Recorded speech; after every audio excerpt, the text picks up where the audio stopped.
On tap today, we have Frank Ferrante. How you doing, good sir? I'm great. Thank you for having me, Aaron. I appreciate it. I I wanted to say that you have made a career out of the life of Groucho Marx, but a life study might be a better way of putting it. Well, yeah, it's certainly part of my career. I have to Mhm. say it's portraying him on stage and on television at times has been certainly important and has influenced all my other work in terms of improv that I do live on stage, but also as a director because you have to think fast on your feet when you're in a rehearsal with a cast and a design team, etc. So Groucho, as an artist, as a performer, is a huge influence. So it's a life study.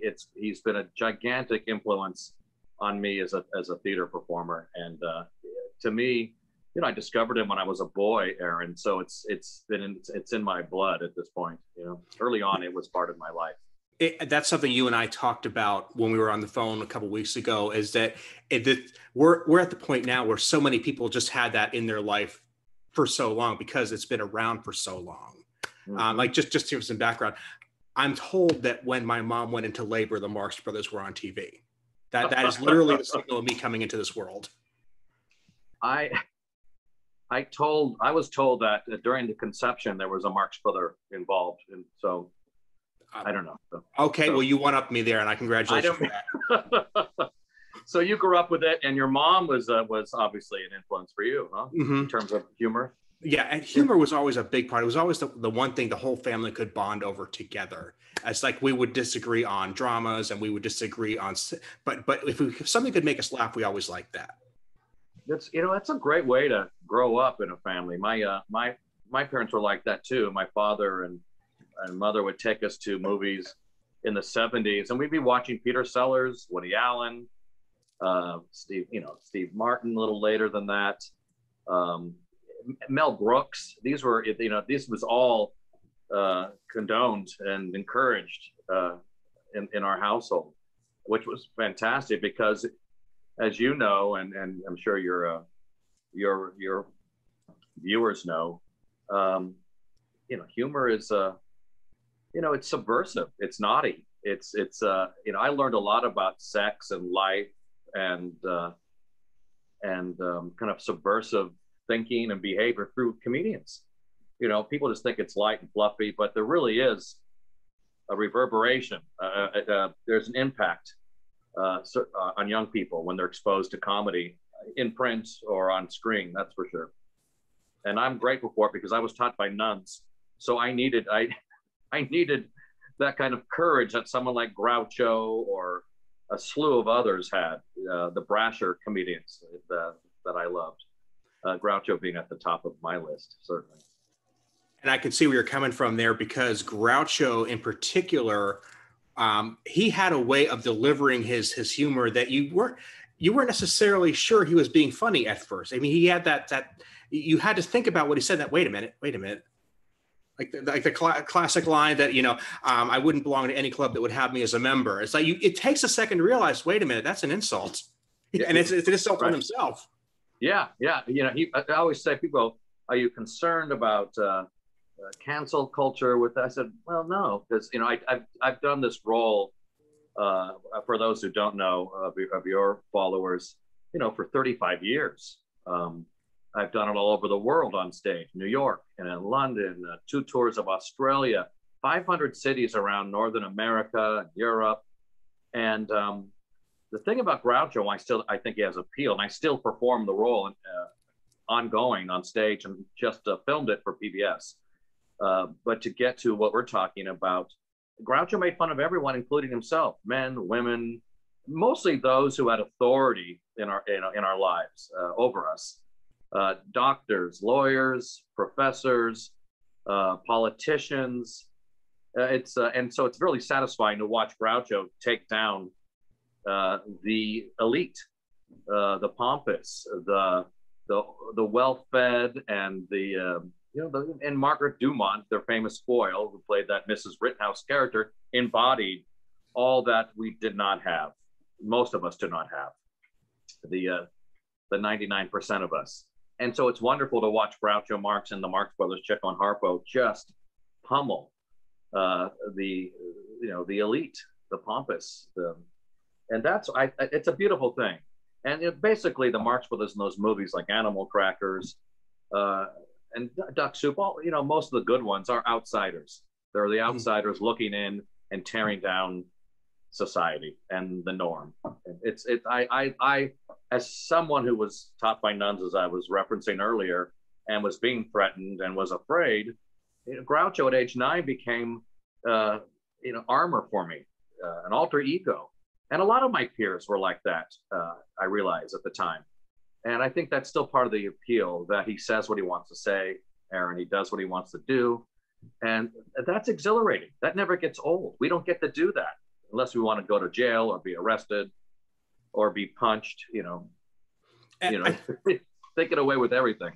Yeah, and I think that's something that that's the reason that some characters appeal to us, especially characters who are lowbrow or uncouth. It's like it's not necessarily that we like the fact that they're, rude, but we like the fact that they can be rude, that they have the flexibility. We love seeing what we want to do, but probably would judge against our best interest. Absolutely.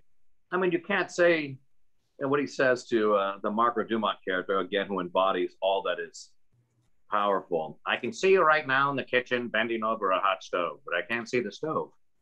Now that's that's a tough joke today to get away with, but we get that she was all about, she could take it. She was also a clown character, this great kind of stock character, Groucho being the brash insult outsider character, and Margaret Dumont representing the hoity-toity. And it's so fun to see those two together. It's fun to do, part of the joy too, for me, in my show, An Evening with Groucho, it's over a third of it's improvised. And that's part of the joy of that kind of humor. And there's a lot of surprise factor with the Marx Brothers. You don't know what's going to happen next. Even, people, you can see those movies over and over again, and they still exhilarate because the behavior is so bad. They're bad boys. And I think that's why we can go back over and over again, because of this repressed desire that many of us have to be like them. Yeah, but the improv is what I love, and that's what Groucho did so well on stage, in vaudeville, and on Broadway in the 19-teens and 20s, and then of course on You Bet Your Life. Welcome, You Bet Your Life. Save the secret wide and divide an extra $100. It's a common way. It's something you see every day. And that was the great quiz show that he did for 14 years, which was really improv based. A lot of the material was set, and a lot of it was improvised. You can't really do a show for 14 years and expect to improvise 14 years worth of shows, and no one can do that. Nor is it wise if it's a multi-million-dollar property for a network. You need to have a net. He did, but no one was better at making material seem improvised as well. That's a whole other skill, and that's what I try in my work in that role. I try to make it all seem off the cuff, the 90 minutes that I do in the 2 acts of my show, which is, the best of Groucho: songs, stories, improv, one-liners, some of his written material that I perform. So, but the key is to make it seem absolutely spur of the moment, and every audience feels like they're getting something different, Aaron, every performance. That's what you want. And actually, in truth, they are, because I don't know what's going to happen from show to show. My piano players don't know what's going to happen from show to show. The audience doesn't know. That's pretty fun. It's like stand-up in some ways, what I do. I'm really glad you went there, because I was just thinking that when I watch a movie by the Marx Brothers or some of their contemporaries, what I'm constantly wondering and what I'm constantly feeling is I know there's so much improvisation going on. And I have to wonder if the final product I'm seeing 80 years later, was this finally honed, or was this just what they happened to grab that particular take? And I don't always know, but I'm wondering, when you're there and you're doing semi-improv, semi-planned, how do you make that call? What goes through your head? Well, My show is a set show. You know, it's a 2-act comedy with music. And so I do want to make sure that I tell the story, that I talk about his brothers, that I talk about his peers like W.C. Fields, Charlie Chaplin. I talk about Margaret Dumont, the famous foil in the movies. But, you know, to answer your question, Aaron, is that you really, the audience tells me a lot. And I've done a lot of audience work, crowd work over the years in this show and Evening with Groucho. And I do a lot of Cirque cabaret shows for the last 20 years, a couple thousand performances. That's also very audience interactive. I play this character called the Caesar, and it's this Latin lover character. And I actually bring audience members on stage. And it's basically a variety show in which I'm the host as this character that I concocted, inspired by Groucho's improv. And to get to your question, it's the audience that tells you. I can scan an audience now, Aaron. I can tell who wants to play with me, who doesn't want to play. You know, and it really is the feel of the house. If it's a tough crowd, I'll sometimes throw away with the set material. I'll let go. I might even drop a song or a block of stories just to get into the audience. Not everyone knows who he is anymore, necessarily, Groucho. And it doesn't matter with the way I do it, because I act as if it's completely original, happening in the moment. And so improv, interaction, talking to a crowd, what's your name, where you're from, commenting on what, you know, on their names, what they do for a living. That's very much in the stand-up vein. And I find different stuff, different material every show. Again, to get back to your question, really the audience informs. You know, if they're having a good time, you can jump on them.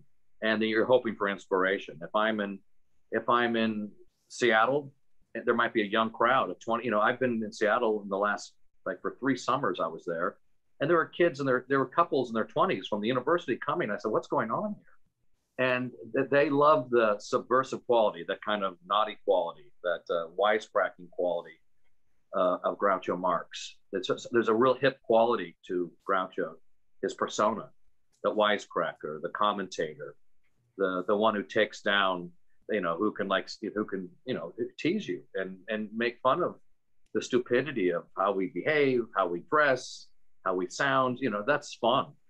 And but it takes a certain kind of talent to pull that off. I'm lucky because I've had so many at-bats. You know, I've had, like I said, thousands, you know, 3,000 shows in the Groucho role all over the world, a couple of thousand in this other role. And then I've done other characters in musical theater, in straight theater, as we call it, you know, in comedies on stage. And I've also directed quite a bit, and I've edited a lot of material. I'm digressing, but the point is,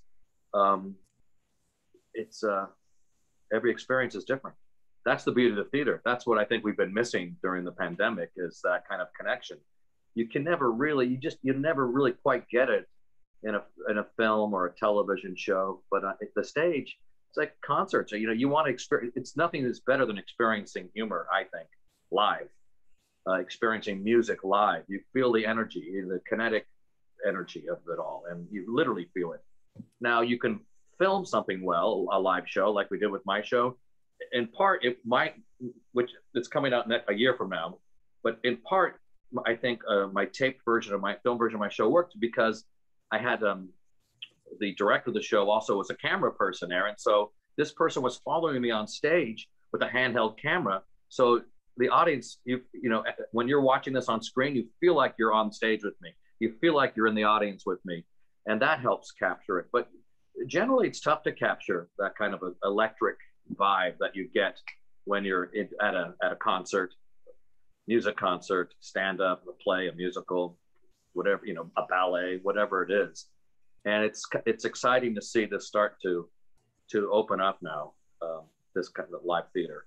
I start back, I open in July 8th in a show for a 6-month run that's very interactive, this show called Teatro ZinZanni in Chicago.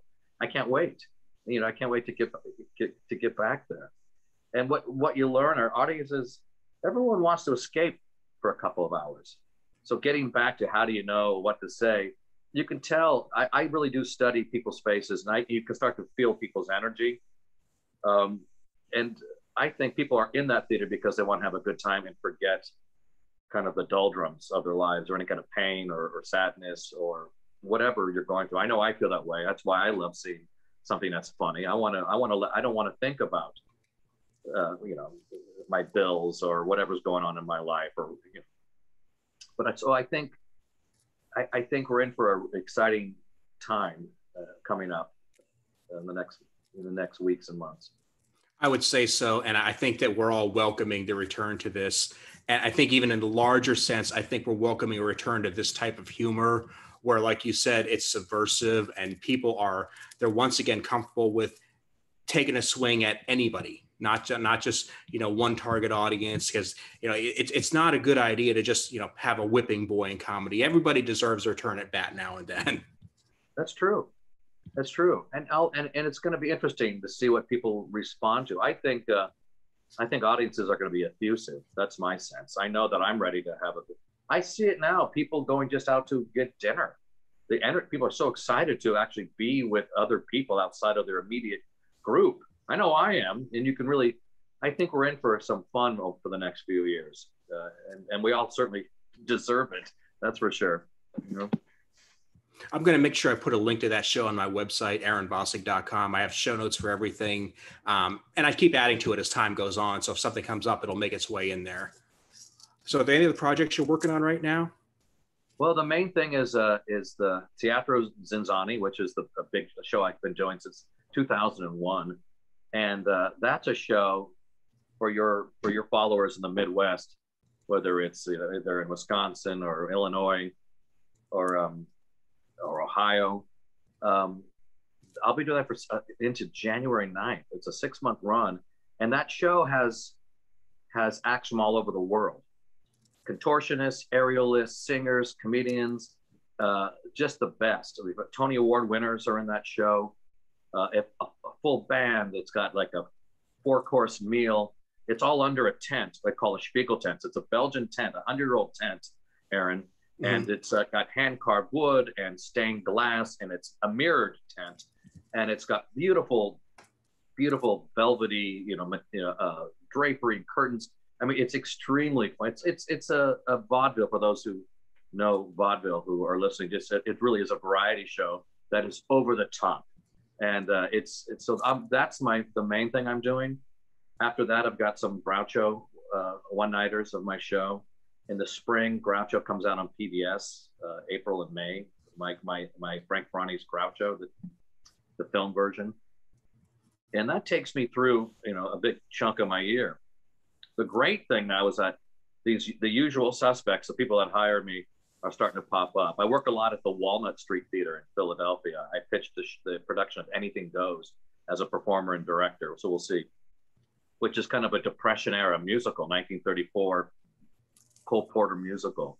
And again, frothy, funny, you know, foot tapping, toe tapping musical.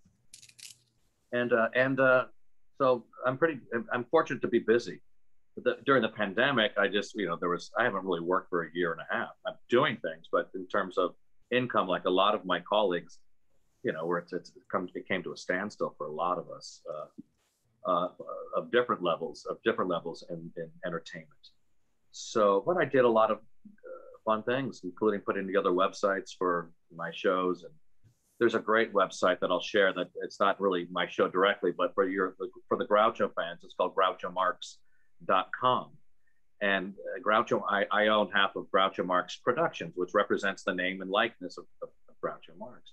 And we put together this great, entertaining website where, you know, it has videos and it's got a chronology of his career, and it's got hundreds of hours of radio from his radio career. So for those who look, you don't have to be a Groucho fan if you're a comedy aficionado.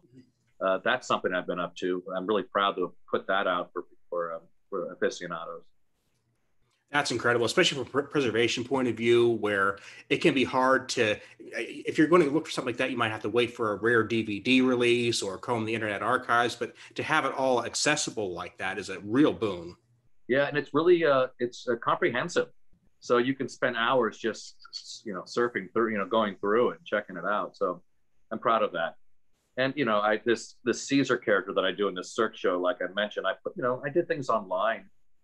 little programs. You know, you get inventive when you're not able to do what you do, what I've been doing for, you know, like I said, decades. So you try to get creative, and you work with other friends who are in the same boat, and you know, it's like any, you know, it's like I always say, it's like when I play a matinee in Florida, you know, an older crowd, and a lot of people don't like that. I don't mind it. I know that you're dealing with an older, you know, you're dealing with an audience that might be 75 and up. My job, and they can't give you the same kind of response that you might get in, you know, New York or Boston or San Francisco or Chicago, you know, on a Friday or Saturday night, but it's still a great audience. And so what can I learn from it? You know, not to take it personally, and find out how to make that particular audience laugh. And or I'll just sometimes you get a tough audience. That's when I come up with my best stuff, Aaron. That's when I like throw the script out the window and come up with weird, wacky business.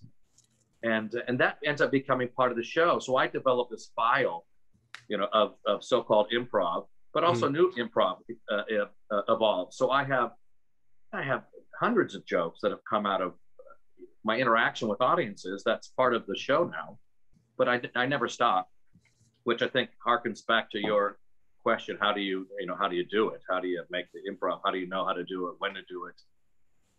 I'm really fortunate. I'm kind of a rare kind of freak in that I haven't stopped working for, you know, since I was 22. I'm 58 now. And it hasn't stopped until recently. Even then, you know, I'm still being creative. And but so that's what I've been up to. That's what's coming up. That's what's coming up. Mm-hmm. And yeah, there's something interesting about. And thank you for having me on. I appreciate it. Then one of the nicest. Glad to have you. It's fun to share this with an audience.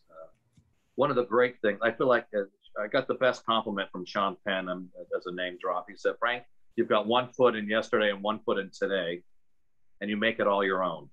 That to me was like, yes. That to me, like when he said that to me, I don't know, 15 years ago, I thought, okay, that it's been worth it. Because, you know, I'm not big, Aaron, on tribute shows. I certainly respect great impersonators, impressionists. I have a lot of friends who do it much better than I do. That's what they do, and they're genius at it. It's not what I am. I'm really more of an actor and a director, a comedian.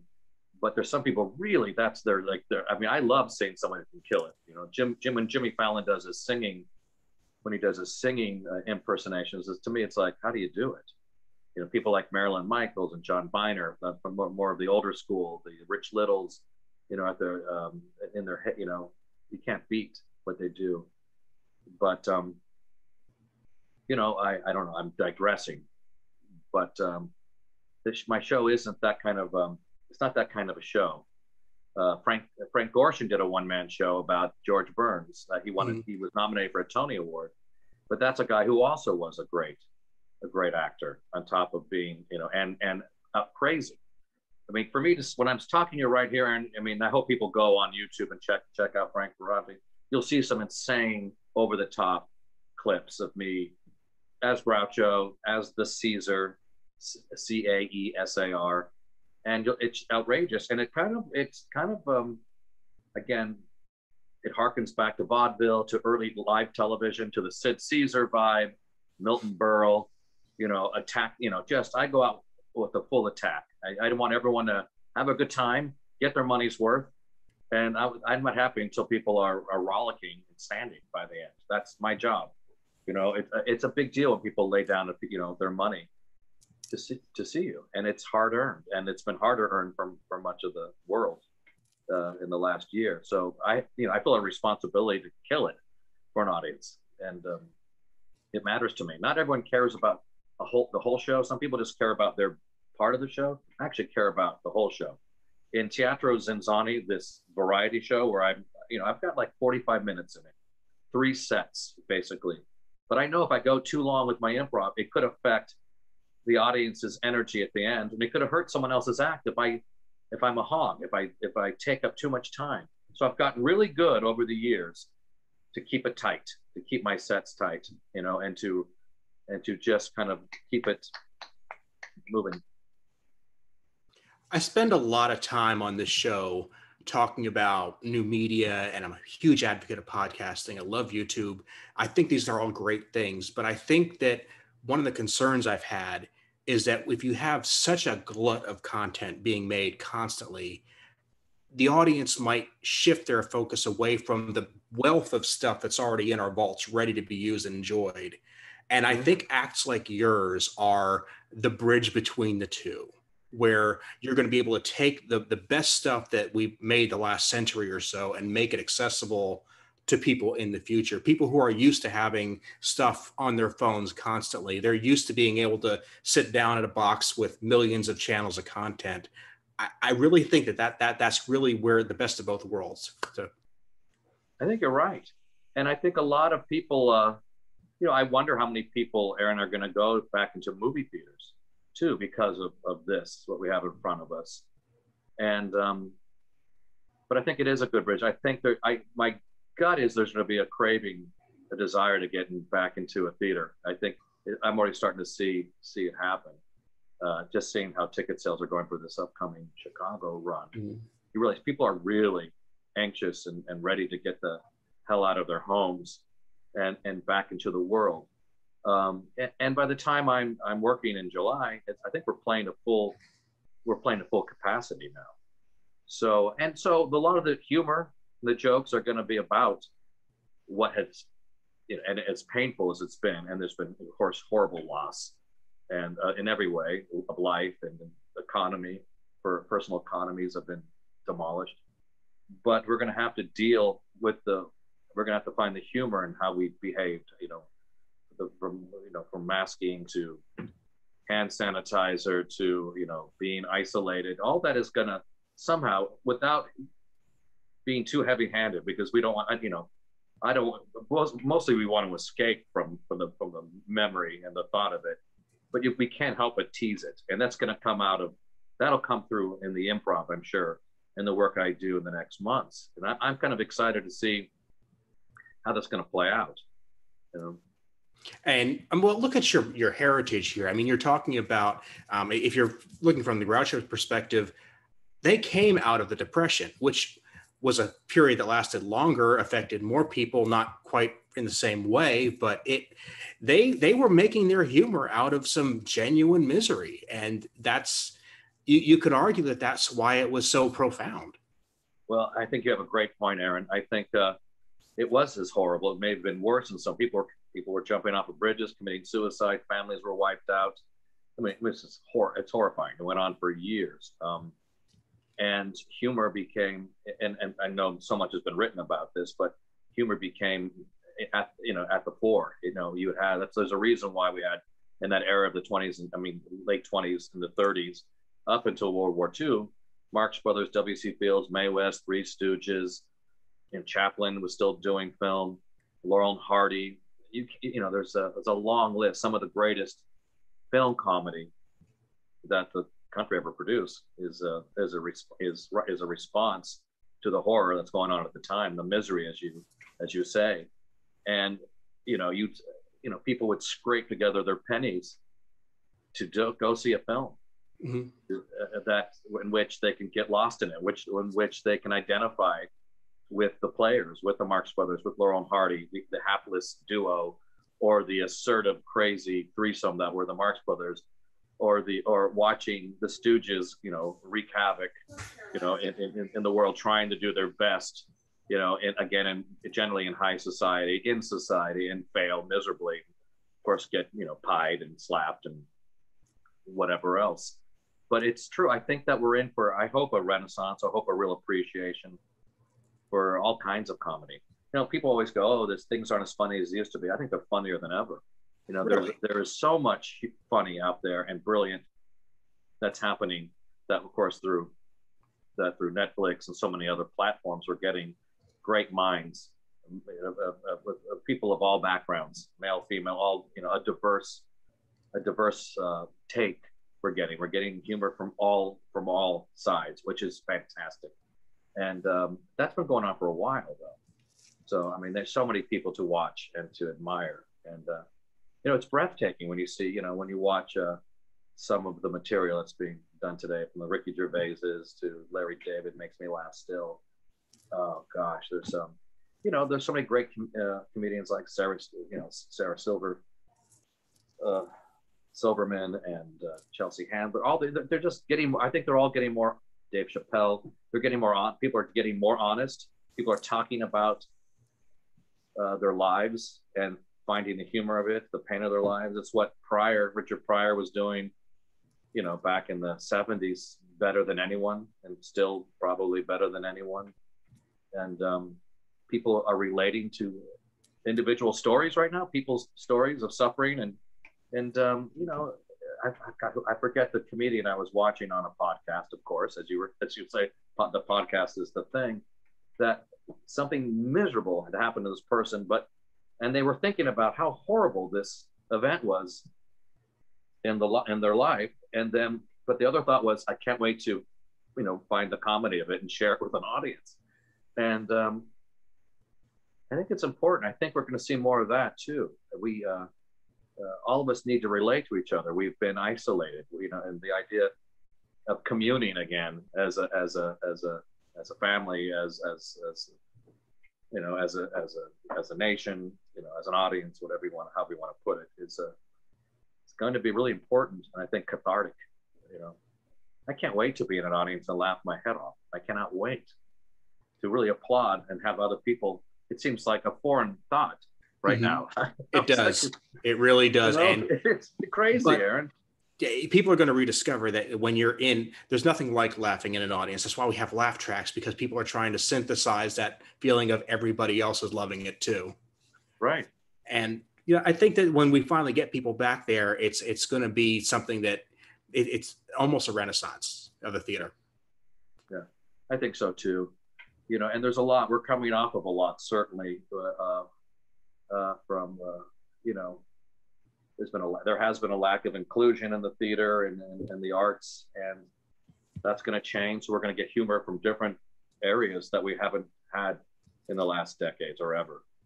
That's going to be interesting to see, to hear more voices, to get different takes, comic takes on life, the world. I'm excited about that. I think there's room for everyone in this, of all ages and backgrounds. I think it's going to be, as you're suggesting, pretty exciting time and a renaissance. And I'm happy to be working still. It's like, I want to get another 30 years out of this. I want to, one of my great influences, it's funny. I think comedians live so long. I always want to write a book, Aaron, about longevity and humor. If you look at, and sure, there's been a lot of self-destruction in that world of comedy. You can go down the line of those who OD'd or killed them. But more than not, you got the Grouchos who lived to be in their 80s, the Milton Berles, the Sid Caesars, the George Burnses, Bob Hope. Two of those guys lived to be 100. Mel Brooks, Dillard, Carol Burnett, Mel Brooks, Carl Reiner. I really believe that humor and doing what you love is a life extender, and it's also a quality of life enhancer. I really do. And I feel better now than when I was 22 when I was first doing this. I'm knocking wood, and I think a lot of my peers would say the same thing. I've got two teenagers, and I just say, just do what you love. Do what you love, and you're set. You've never, it's cliche, but you'll never work a day in your life. I work hard, and it's been a grueling life on the road, and there's certainly sacrifices that come with it. But the joy that I've obtained from that kind of existence is like, it's over the top. And every time before I go on stage, I always say to myself, Aaron, share the joy. Share the joy that you felt when you were a kid, when Frank, you first experienced the Marx Brothers, the Stooges, W.C. Fields, Peter Sellers, whomever. And I feel that's my job, is to share the kind of exhilaration. My job is to exhilarate an audience the way I was exhilarated as a kid. I feel anything less than that, I feel like I've shorted the crowd. I've shorted patrons. I don't want to do that ever. Well, Frank, I'm sitting here and I really want to talk about this connection you have between longevity and humor, because I'm a big believer in that too. And I definitely want to ask about the chance you have to introduce audiences to that. And might not be something we can cram into this, but I would like to maybe talk to you again sometime and get into that sort of stuff. Be great. I would love to have that. Yeah. So let me let you go for now, but where could people follow your misadventures, and where could people possibly buy tickets to this upcoming show? Thank you for that. I appreciate it. The show that I'm doing, that I've been doing for 20 years, that's opening in Chicago in July. It's called Teatro ZinZanni, and you can get tickets in Chicago, right in the heart of the theater district. It's a venue that I opened in 2019, and then the pandemic came. But to answer your question, Aaron, it's zinzanni.com, ZinZanni.com. There's a great new site called eveningwithgroucho.com, which has all my madness on it. It's got some, that focuses on the show, my one-man show, An Evening with Groucho, and you can hear about the TV show that's going to come out on PBS and my itineraries there, eveningwithgroucho.com. And people can follow me on Facebook on An Evening with Groucho. You know, I have a nice following there. Something called Friends of Caesar, which is on Facebook, and it's funny, I've got these wonderful people that follow it, and we get into these great back and forth. Sometimes it's within character. And then, as I mentioned, GrouchoMarx.com. If you just love Groucho and the Marx Brothers, even if you don't, I think you'll find it entertaining. So that's that. I think that covers it. That covers a lot of ground. Say you cover a lot of ground yourself. So to quote Groucho Marx. But yeah, so thank you for that time, Aaron, and I can't wait to get back out your way at some point. I would love to see it, and I would love to have you back. Thanks so much. It's my pleasure. Thank you for your hospitality and for sharing my little slice of life with your listeners and viewers. Appreciate it.